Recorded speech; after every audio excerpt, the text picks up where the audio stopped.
तो आप सभी व्यूवर्स का अपने चैनल लेट्स क्रैक एग्ज़ाम्स में बहुत बहुत स्वागत है।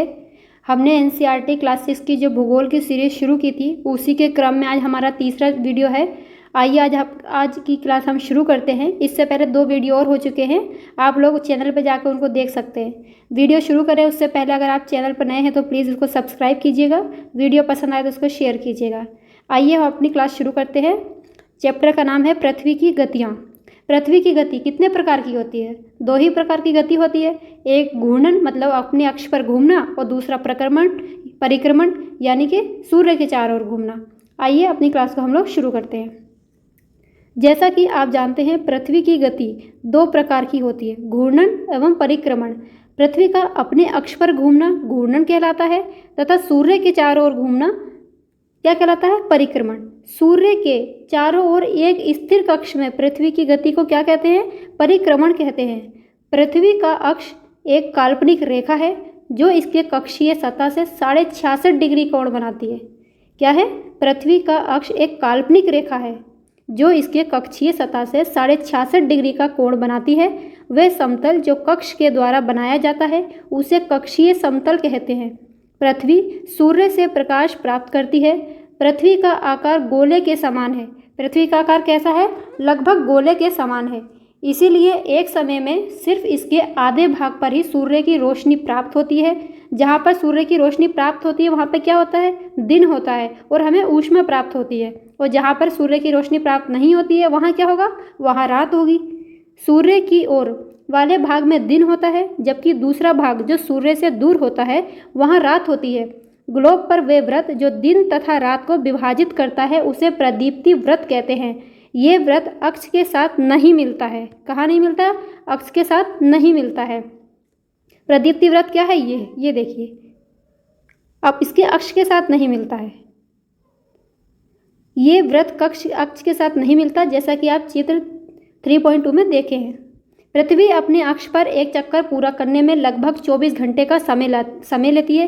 कितना समय लेती है? 24 घंटे का। घूर्णन के समय काल को पृथ्वी का दिन कहा जाता है। ये पृथ्वी की दैनिक गति है। कहने का तात्पर्य क्या है?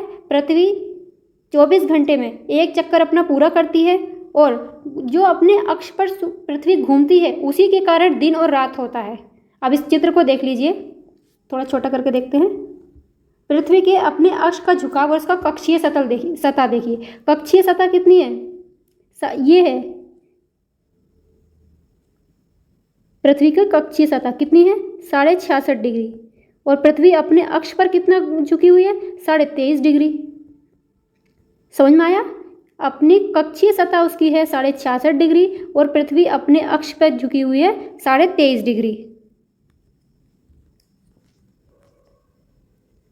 प्राचीन भारतीय खगोलशास्त्री आर्यभट्ट ने बताया कि पृथ्वी गोल है और अपने अक्ष पर घूर्णन करती है। अब यहाँ से देखते हैं, अगर पृथ्वी घूर्णन नहीं करे तो क्या होगा? आप लोग कल्पना करके देखिए, अगर पृथ्वी अपने अक्ष पर घूमना बंद कर दे तो क्या होगा? क्या होगा? दिन और रात नहीं होंगे। अगर जहाँ पर दिन है वहाँ हमेशा दिन होगा और जहाँ रात है वहाँ पर हमेशा रात होगी।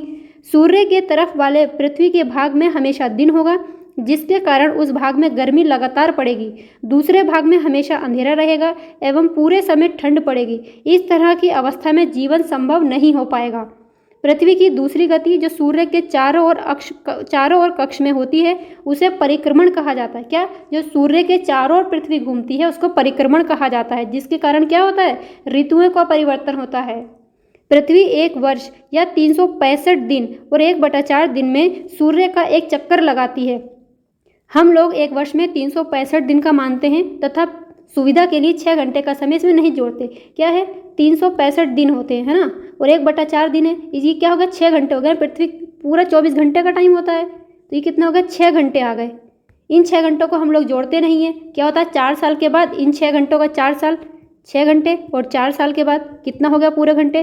24 घंटे हो जाते हैं। इन 24 घंटों को ही हम एक दिन मान लेते हैं और इसको हम क्या बोलते हैं?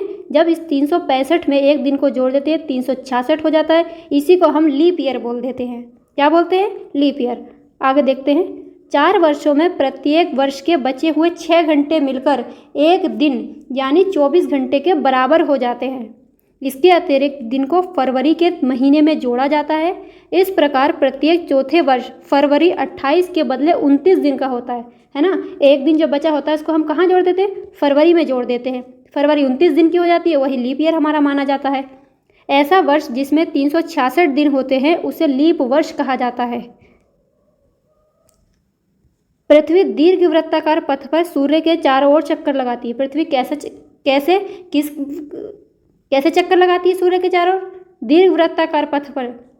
ध्यान दीजिए कि पृथ्वी पूरे कक्ष में एक ही दिशा में झुकी हुई है। सामान्यतः एक वर्ष को गर्मी, सर्दी, वसंत, शरद ऋतुओं में बांटा जाता है। ऋतुओं में परिवर्तन सूर्य के चारों ओर पृथ्वी की स्थिति में परिवर्तन के कारण होता है। ऋतुओं में परिवर्तन कैसे होता है? पृथ्वी के परिक्रमण के कारण। और दैनिक गति में कैसे परिवर्तन होता है? पृथ्वी के अपने अक्ष पर घूमने के कारण। अब ये वाला चित्र है, इसको डायग्राम को हम लोग देखते हैं। इधर आइए। उत्तरी गोलार्ध में 21 जून को क्या होता है? जो उत्तरी गोलार्ध होता है 21 जून को सूर्य की तरफ झुका होता है इसका अक्ष, इसलिए इसको उत्तर अयनांत कहते हैं। और 21 जून को उत्तरी गोलार्ध में सबसे बड़ा दिन होता है और सबसे छोटी रात होती है। ऐसा ही क्या होता है, इधर गर्मी ज़्यादा होगी। इधर देखिए, दक्षिणी गोलार्ध में आ जाइए। दक्षिणी गोलार्ध में क्या होगा, 22 दिसंबर में सबसे बड़ा दिन होगा और रात सबसे छोटी होगी। और क्या होगा, इधर दक्षिणी गोलार्ध में ग्रीष्म ऋतु होगी।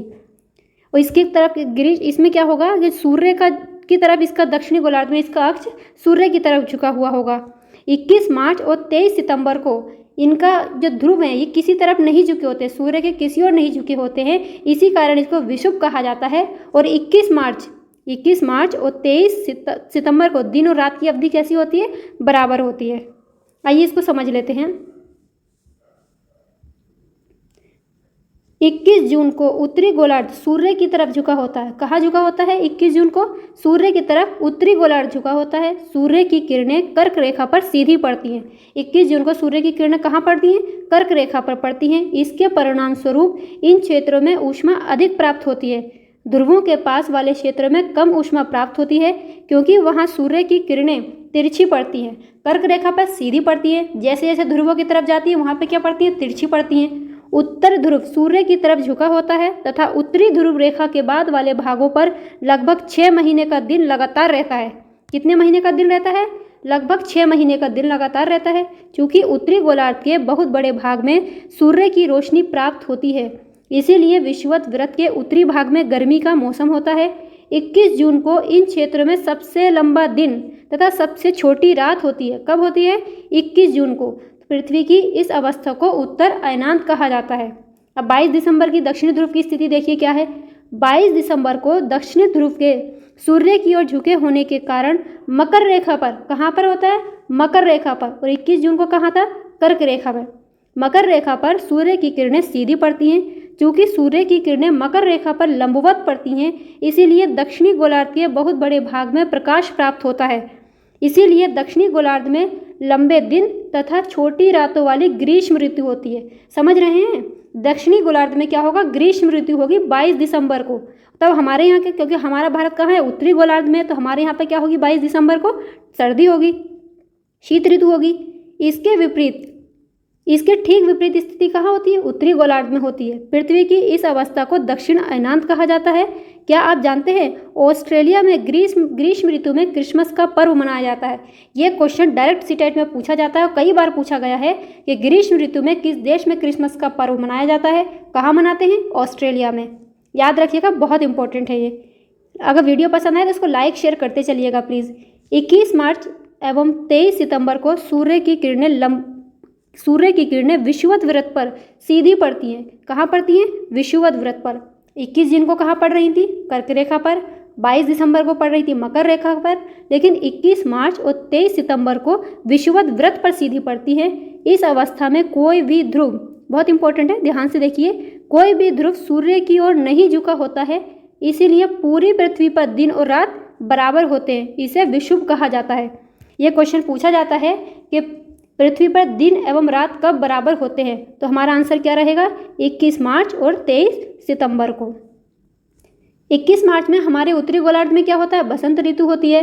और दक्षिणी गोलार्ध में शरद ऋतु होती है। लेकिन दक्षिणी गोलार्ध में 23 सितंबर को बसंत ऋतु होगी और हमारे यहाँ क्या होगी 23 सितंबर को शरद ऋतु, यानी उत्तरी गोलार्ध में 23 सितंबर को उत्तरी गोलार्ध में शरद ऋतु होती है, जबकि दक्षिणी गोलार्ध में वसंत ऋतु होती है। कब? 23 सितंबर में। 21 मार्च को स्थिति इसके विपरीत होती है, जब उत्तरी गोलार्ध में वसंत ऋतु तथा दक्षिणी गोलार्ध में शरद ऋतु होती है। इस प्रकार स्पष्ट है कि पृथ्वी के घूर्णन एवं परिक्रमण के कारण ही दिन एवं रात तथा ऋतुओं में परिवर्तन होता है। पृथ्वी के घूर्णन के कारण क्या होता है? दिन और रात होते हैं, तथा पृथ्वी के परिक्रमण के कारण क्या होता है? ऋतुओं में परिवर्तन होता है। आज की क्लास में इतना ही है। चलिए जो भी हमने पढ़ा है उसी को एक बार रिवाइज कर लेते हैं क्वेश्चन के जरिए। हम कुछ क्वेश्चन पूछते हैं, आप उनको कमेंट बॉक्स में बताइएगा। पहला क्वेश्चन पूछते हैं, पृथ्वी की सूर्य के चारों ओर की गति को क्या कहा जाता है? बताइए, घूर्णन कहते हैं या परिक्रमण कहते हैं? सूर्य की सीधी किरणें विषुवत वृत्त पर कब पड़ती हैं? 21 मार्च, 23 सितंबर को, 21 जून को या 22 सितंबर को? अगर आपने ध्यान से पढ़ा होगा, ध्यान से देखा होगा, तो आप ज़रूर बता पाएंगे। और सबसे इम्पोर्टेंट क्वेश्चन है, गर्मी में क्रिसमस का पर्व कहाँ मनाया जाता है? आप कमेंट बॉक्स में बताइएगा। 21 जून को सूर्य की किरणें किस रेखा पर सीधी पड़ती हैं? कर्क रेखा पर, मकर रेखा पर, विषुवत वृत्त पर? आप लोग बताइएगा, ठीक है। आज की क्लास में इतना ही, मिलते हैं अगली क्लास में। तब तक के लिए अपना ख्याल रखिए, पढ़ते रहिए। वीडियो पसंद आए तो इसको प्लीज़ लाइक शेयर कीजिए और चैनल को सब्सक्राइब कीजिए। Thank you.